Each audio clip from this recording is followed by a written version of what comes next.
بسم اللہ الرحمن الرحیم، ویلکم ٹو مائی چینل۔ سب سے پہلے تو امید ہے آپ ٹھیک ہوں گے۔ سب سے پہلے تو میں یہ کہوں گی کہ اگر آپ اس چینل پہ نئے ہیں تو آپ اس ویڈیو کو پورا دیکھیے گا اور چینل کو سبسکرائب لازمی کیجیے گا، شیئر کیجیے گا، فالو کیجیے گا اور اپنی رائے سے آگاہ کیجیے گا۔ ہم پچھلے لیکچرز میں تشبیہ استعارہ کے بارے میں پڑھ چکے ہیں۔ آج ہم پڑھیں گے مجاز مرسل کے بارے میں۔ مجاز مرسل میں الفاظ اپنے حقیقی معنوں کی بجائے مجازی معنوں میں استعمال ہوتے ہیں، لیکن حقیقی اور مجازی معنوں میں تشبیہ کے علاوہ کوئی اور تعلق ہو تو اسے مجاز مرسل کہتے ہیں۔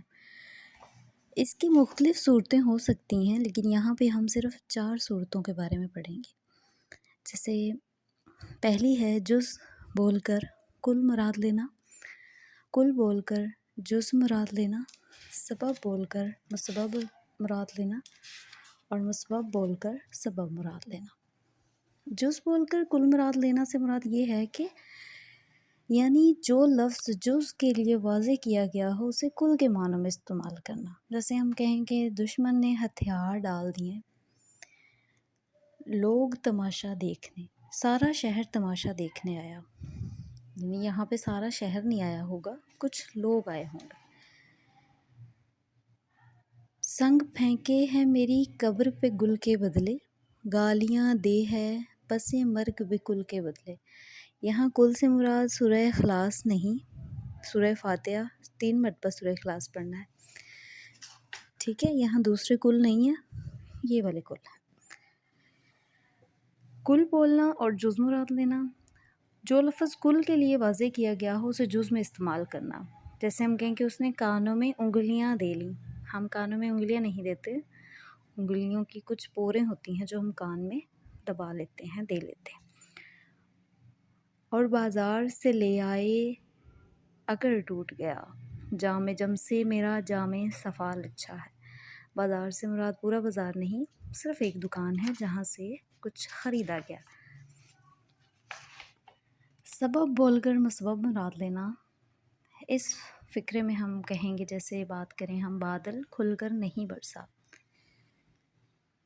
یہاں بارش کا سبب ہے، بارش مسبب ہے، کہنے والے کی مراد بارش ہے لیکن اس نے صرف سبب سے کام لیا۔ اس طرح تخت سلامت رہے، یعنی مراد بادشاہ سلامت رہے۔ جیسے ہم کہیں آج بادل خوب برسا۔ جہاں کی پرورش اپنے لہو سے کرتا ہے تو اس کے پیکرے سادہ میں رنگ بھرتا ہے۔ یعنی لہو سے مراد شاعر کی مراد خون نہیں ہے، طاقت ہے، قوت ہے جو لہو کی بدولت پیدا ہوتی۔ سبب نتیجہ بول کر سبب مراد لینا، مطلب ہم کہیں کہ چولہے میں آگ جل رہی ہے، حالانکہ چولہے میں لکڑیاں جلتی ہیں، آگ نہیں۔ دل میرا سوز نحاس سے بے محاں جل گیا، آتش خاموش کی مانند گویا جل گیا۔ اسے ہم کہیں کہ اس سے مراد یہ کہ آگ نہیں جل رہی، کوئلہ جل رہا ہے۔ شہزاد احمد کی ناک بہہ رہی ہے، ناک نہیں بہتی، پانی بہتا ہے، ناک سے رطوبت خارج ہوتی۔ جیسے ہم کچھ اور مثالیں دیکھ لیں، جیسے ہم کہیں کہ دودھ چولہے پہ رکھ دو، تو ہم دودھ چولہے پہ نہیں رکھتے، دودھ والا برتن چولہے پہ رکھا جاتا ہے۔ جیسے ہم کہیں بوتل پی لیں، تو ہم بوتل نہیں پیتے، بوتل کے اندر والا مشروب جو ہے اسے پیتے ہیں۔ تو جیسے ہم کہیں کہ کسی حج پہ جانے والے شخص کو ہم کہیں کہ یہ حاجی ہے، کوئی ڈاکٹر کی تعلیم حاصل کر رہا ہے تو ہم اسے کہیں گے کہ یہ ڈاکٹر صاحب ہے۔ تو جیسے ہم کہیں کہ میرے قتل کے بعد اس نے جفا سے توبہ، ہائے اس سود پشیماں کا پشیماں ہونا۔